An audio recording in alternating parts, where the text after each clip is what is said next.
Dia 30 de outubro de 2022, o Luiz Inácio Lula da Silva foi eleito presidente da República. E muitas pessoas gostaram disso, muitas pessoas odiaram isso, mas fato é que ele está eleito presidente da República e vai começar a governar a partir de 1º de janeiro de 2023. Então eu quis separar diversas coisas que o petista e uma parte do PT falou sobre Bitcoin e criptomoedas e para a gente entender um pouco qual vai ser a correlação de um governo Lula com as criptomoedas e o Bitcoin, o que é que isso pode significar para todo o mercado. Né? Então, antes da gente seguir com o vídeo, queria fazer um pedido para você se inscrever aqui no canal e curtir esse vídeo para que esse vídeo possa chegar a cada vez mais pessoas. Ligado? Antes de seguir com o conteúdo, eu queria fazer outro pedido. Se você for um intolerante político que não aguenta escutar uma opinião que seja contrária à sua, eu digo logo, mano, sai do vídeo, tá ligado? Porque eu não vou estar puxando o saco de nenhum político aqui, não vou estar puxando nem o saco de Lula, nem o saco de Bolsonaro, tá ligado? Eu vou só estar fazendo uma análise baseada em dados, em fatos que aconteceram sobre todo esse tema, etc. Não tô aqui para fazer palanque eleitoral para ninguém não, tá ligado? Então se você quer assistir algum vídeo de palanque eleitoral para qualquer um dos dois que estavam candidatos, procura outro vídeo, tá ligado? Mas enfim, a gente vai seguir aqui. Eu trouxe uma notícia muito interessante que eu achei lá no Cointelegraph, que fala de coisas que o Lula ele tinha comentado sobre Bitcoin, criptomoedas, meio que veladamente, mas que essas tecnologias, inclusive, foram implementadas no programa de governo, né? Tanto do Lula quanto o ex-candidato a governo de São Paulo, e que também foi ex-candidato à presidência da República, que era o Haddad. Né? Então vamos seguir aqui com a notícia que saiu no Cointelegraph, né? Que o Lula é eleito presidente do Brasil e confira o que o petista já falou sobre Bitcoin. Vamos ver aqui o seguinte, ó. O candidato Luiz Inácio Lula da Silva venceu as eleições presidenciais do Brasil com pouco mais de 50,9% dos votos válidos e será o novo presidente do país. O TSE declarou oficialmente que o Lula é presidente às 19h57 com 98,8% das urnas apuradas. O Lula é conhecido porque já foi presidente do Brasil entre 2003 e 2010 e desde que deixou de ser presidente, Lula sofreu diversas acusações de corrupção, como a gente sabe, né? E chegou até a ser preso durante as investigações da Lava Jato, que tiveram diversos episódios relacionados com criptoativos. Isso é muito interessante. Com os hackers que foram pagos em Bitcoin para vazar as informações da investigação do Lula, né? No entanto, no decorrer do processo da Lava Jato, Lula foi solto e suas condenações revistas e contestadas pelo Supremo Tribunal Federal. Embora Lula nunca tenha mencionado Bitcoin diretamente nas propostas de governo ou em discursos ao longo da campanha, até porque faz sentido, né? Não... Falar de Bitcoin provavelmente não traria muitos votos para a campanha do Lula. Mas enfim, ao longo da campanha, o tema permeou a sua campanha. Mais especificamente, na última semana de campanha, o então candidato anunciou um registro do seu plano de governo. Cadê? No seu plano de governo na blockchain da Decred. O código de identificação do hash do plano Lula é esse que está escrito aqui na tela. Né? Então, o que o Lula fez, acho que o Haddad também fez isso. Ele fez a publicação do plano de governo utilizando essa blockchain da Decred. Tá ligado? Então ele publicou o seu plano de governo em blockchain. Achei interessante, diga-se de passagem. Mas vamos ver aqui. Ele comentou, né? Uma tecnologia inovadora, incorruptível, de registros distribuídos por computadores pelo mundo todo, que também está por trás da moeda Bitcoin e vem sendo apontada como uma solução para cidades inteligentes e governos transparentes. Olha que maravilha! Anunciou o PT quando fez o registro do plano de governo. Ou seja, o PT, aqui nesse sentido, e é bem engraçado falar sobre isso, mas enfim, o fato é que ele comentou, de fato, utilizou a tecnologia blockchain para publicar o seu plano de governo e falou que era uma tecnologia interessante para governos inteligentes e transparentes, né? Que a gente espera que isso seja seguido.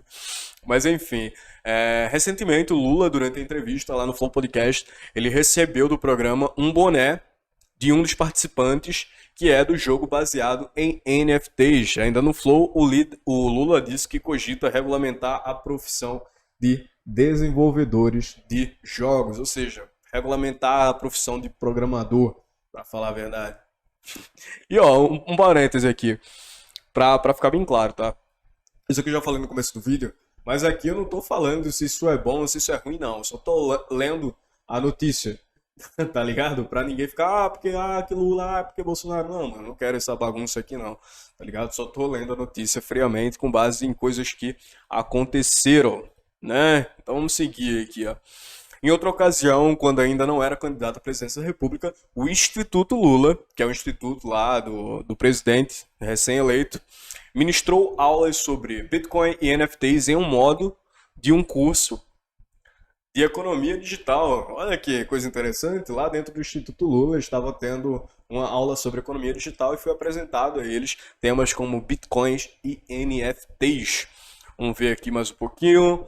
Um dos principais aliados do próximo presidente da República é o ex-presidente do Banco Central, Henrique Meirelles, e é atualmente nos conselheiros consultivos da Binance aqui no Brasil. Inclusive, eu já tinha comentado isso com vocês aqui no canal, se eu não estou enganado, sobre o Meirelles, ele ser esse novo conselheiro da Binance aqui no Brasil, que de fato eu achei que foi uma escolha bem assertiva. Por mais que o Meirelles ele esteja um pouco de idade avançada, ele é um cara que tem muita experiência, diga-se de passagem, dentro dos mercados tradicionais e agora trazendo também essa vertente de criptomoedas, ajudando a Binance, aconselhando ela aqui no Brasil. Né? Então vamos seguir. No entanto, com a vitória do petista, o Meirelles pode ser chamado para integrar o governo e com isso deve deixar o seu cargo da Binance. Ó, que coisa interessante aqui. Será que ele vai sair da Binance para virar ministro? Será? Será mesmo?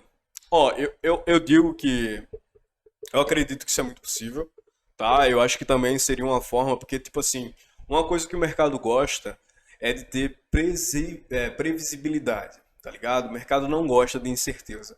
E o que a gente viu durante o período da campanha do Lula, é que uma das maiores incógnitas seria quem o bendito do Lula ia colocar para ser ministro da Economia, né? O ministro da Fazenda, porque hoje em dia o Ministério da Economia ele engloba diversos outros ministérios que existiam antes, só que agora é um super ministério, né? A gente não sabe se esse Ministério da Economia ele vai ser dividido e vai virar Ministério da Fazenda, Ministério do Trabalho, não sei o que lá, e o Meirelles vai integrar um desses principais cargos, como já fez anteriormente trabalhando no Banco Central, né? Isso seria uma resposta do Lula que o mercado sem dúvidas veria com bons olhos, tá ligado? E de novo, aqui eu não tô falando porque é bom, porque é ruim. Não, galera, eu tô falando o seguinte: o mercado vê o Henrique Meirelles com bons olhos, tá ligado? Então seria uma forma do Lula estabelecer uma correlação boa com o pessoal da área do mercado financeiro de uma forma geral, e a gente entende que o Meirelles, como ele está trabalhando como conselheiro da Binance, em tese isso seria positivo, porque ele ia chegar com novas ideias com relação a criptoativos. E sem dúvida existe outra tese aí, que inclusive eu vou gravar um vídeo sobre isso, que é sobre CBDC, que seria Central Bank Digital Currency, que seria uma moeda digital de Banco Central, que eu tenho diversas críticas a esse modelo de criptomoeda. Inclusive, como eu falei, vou trazer um vídeo aqui só relacionado a isso. Mas fato é que o Meirelles ele tem experiência dentro da área do mercado financeiro tradicional, de uma forma geral, e também agora garantiu um pouco de experiência trabalhando como conselheiro da Binance, ou seja, de fato ele está inserido dentro desse mercado e atualizado sobre todas as novas tecnologias que estão acontecendo dentro do mercado cripto, né?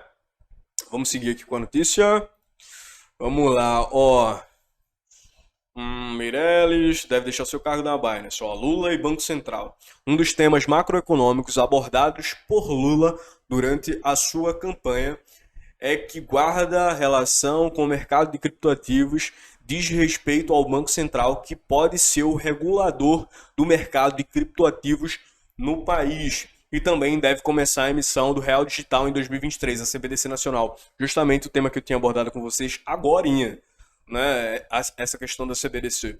Mas eu acho que, tipo assim, eu não acredito que a regulamentação dos criptoativos ela vai ficar acerca do Banco Central, né? Eu não acho nem que seja viável. Eu acredito que vai ser instaurado algum órgão dentro da própria CVM, que é a Comissão de Valores Imobiliários, que é toda a organização que é utilizada para regulamentar as questões de mercados financeiros aqui no Brasil. Sem dúvidas, a CVM que vai ficar a par de regulamentar toda a questão de criptoativos. Só sobre a gerência da CBDC do Brasil, da Central Bank Digital Currency, que já está falando aqui que vai ser lançado lá a emissão em 2023. Inclusive, eu estava lendo um artigo que falava que eles já começaram a emitir as primeiras betas, né, as primeiras experiências de reais digitais para começar os testes, etc., e ser implantado de fato no início do ano de 2023, acredito no primeiro ou no segundo, acho que no primeiro semestre a gente já vai ter uma CBDC rolando aqui no Brasil, né? Mas, enfim, eu acredito que sim, a CBDC ela vai ficar sob gerência do Banco Central, isso é óbvio, né? Porque a moeda nacional ela fica de fato acerca da guarda do Banco Central, ou deveria ficar, né? Há controvérsias, mas os criptoativos, de uma forma geral, acredito que vai ficar acerca da CVM. Vamos seguir aqui com a notícia. Cadê? Aí. Ó, durante a campanha, o Lula minimizou a importância de um Banco Central independente. O que aqui eu falo, particularmente, eu acredito que isso seja ruim, né? Então, ao classificar a discussão sobre a autonomia da instituição como apenas uma discussão a mais, o Lula defende que não importa se o Banco Central tem ou não autonomia, desde que ele tenha uma política monetária séria e sem aventuras. Isso aí eu também tenho que concordar, né? A questão dele ser independente ou não independente não é tão relevante de fato. O que é relevante de fato são as medidas que o Banco Central ele toma, independentemente se ele for independente ou não, tá ligado? Independente se ele for independente ou não, o que importa de fato são as políticas que o Banco Central vai tomar. E aqui está só um discurso, né? Eu espero que isso aconteça de fato, mas que de fato o Banco Central ele tome medidas sérias e sem aventuras, para a gente não ter um câmbio louco como a gente está tendo nos últimos anos. Depois eu vou comentar sobre isso também, né? Mas seguindo aqui a notícia, ó, o que importa é ter um Banco Central que considere a defesa da moeda e tenha uma política monetária sem oscilações, sem nenhuma aventura. E isso nós temos, disse o atual presidente eleito Luiz Inácio Lula da Silva, né? Isso aqui, como eu falei, eu acredito que seja uma medida bem assertiva, independentemente da independência do Banco Central. O que importa de fato são as medidas, se ele está conseguindo preservar o valor do real com o passar do tempo, que a gente tem visto que isso não tem acontecido nos últimos anos. Vamos ver se tem mais alguma coisa aqui? Tem não, né? Então vou comentar uma coisa importante aqui com vocês, que eu queria trazer, era justamente isso. Quais são as posições do Lula e do PT com base ao Bitcoin, com base a criptomoedas, com base a tecnologia blockchain? A gente vê de fato que ele tem uma relação, não o Lula em si, né? Provavelmente ele pode nem saber o que é Bitcoin ou blockchain, mas uma parte de dentro do PT sabe o que é isso, inclusive já deu aulas dentro do próprio Instituto do Lula sobre Bitcoin e NFTs. Ou seja, se eles estão ensinando isso dentro do Instituto, isso prova que eles não veem com maus olhos a tecnologia blockchain em si, tá ligado? Só que aí tem o outro viés do Bitcoin, que é o viés de você tirar o Estado do seu dinheiro, tá ligado? Isso é outro viés que eu acredito que não foi abordado na forma que foi dada essas aulas sobre Bitcoins e NFTs, né? Mas isso mostra que o PT aqui está tendo uma interação mínima que seja com Bitcoin, com criptomoedas, com NFTs, inclusive lançando o plano de governo através da blockchain. Ponto positivo que eu vejo é de se de fato o Henrique Meirelles ele for cotado para ser ministro da Fazenda. Eu acredito que isso possa ser positivo, inclusive aos olhos do mercado financeiro, né?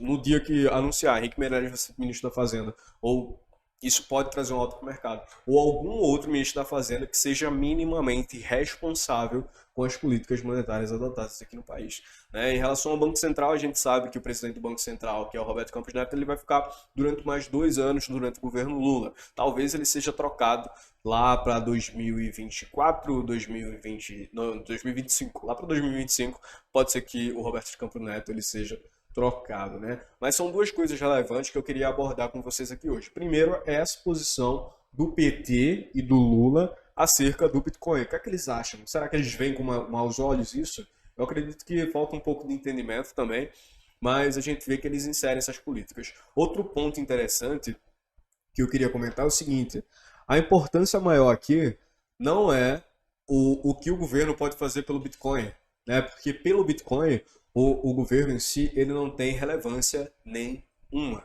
né? Isso tem que ficar muito claro.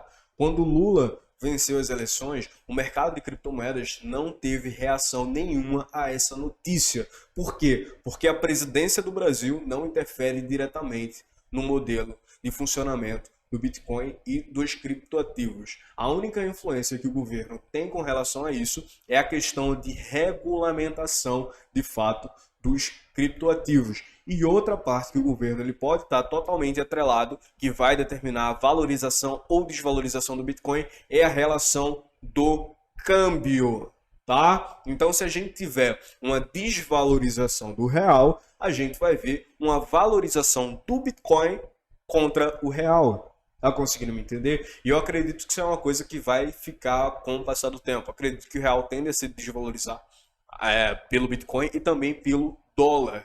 Né? Quando a gente tem, geralmente, uma eleição nos Estados Unidos, ela influencia muito mais o mercado de criptoativos, não só o mercado de criptoativos, mas o mercado internacional de uma forma geral. Por quê? Porque os Estados Unidos, ele é praticamente o dono da moeda do mundo, do dólar. Então, o presidente dos Estados Unidos, junto com o presidente do Banco Central dos Estados Unidos, essas pessoas, sim, ela tem poder de movimentar o preço dos criptoativos. Tanto que quando a gente tem notícia de taxa de juros, resultado de empresas nos Estados Unidos, isso movimenta o mercado de criptomoedas e o mercado internacional de uma forma geral. E para falar sobre câmbio, eu queria mostrar para vocês o desempenho do câmbio, né, nos últimos tempos, desde o plano real. Então eu vou abrir aqui para vocês para a gente ter uma noção do que aconteceu nos últimos anos com o dólar com relação ao real. Eu estou aqui no site do Poder 360 e é o seguinte, lá no plano real, lá em julho de 1994, o real ele foi lançado com paridade ao dólar, ou seja, um real era igual a um dólar. E desde esse momento a gente teve uma queda, né? A princípio, no curto prazo, a gente teve uma queda onde um real chegava a valer 0,84 dólares. O real já chegou a valer mais que o dólar. Um ano ali depois da implementação do Plano Real e depois foi só para cima, né? Então a gente teve o governo de FHC e lá em janeiro de 2023, quando terminou esse governo, a gente já tem o dólar sendo cotado a R$3,61. Eu tinha falado errado aqui.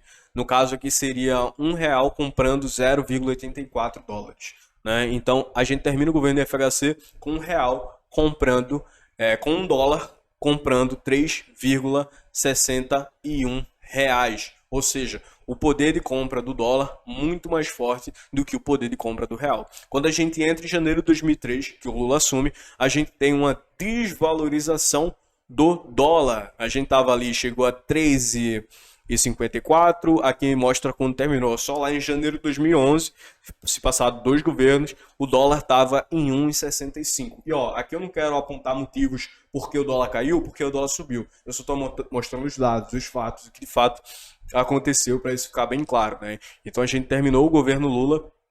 O dólar no Fernando Henrique saiu de 3,61 e foi para 1,65, ou seja, o poder de compra do real ficou muito mais forte do que o poder do dólar. E já em janeiro de 2011 até janeiro de 2016, a gente teve o governo de Dilma, né, o Dilma 1, a gente teve uma valorização enorme do dólar. O dólar saiu de 1,65 para 3,96 reais, tá ligado? Um dólar passou de comprar R$1,65 para comprar R$3,96, muito maior do que o período de governo do FHC.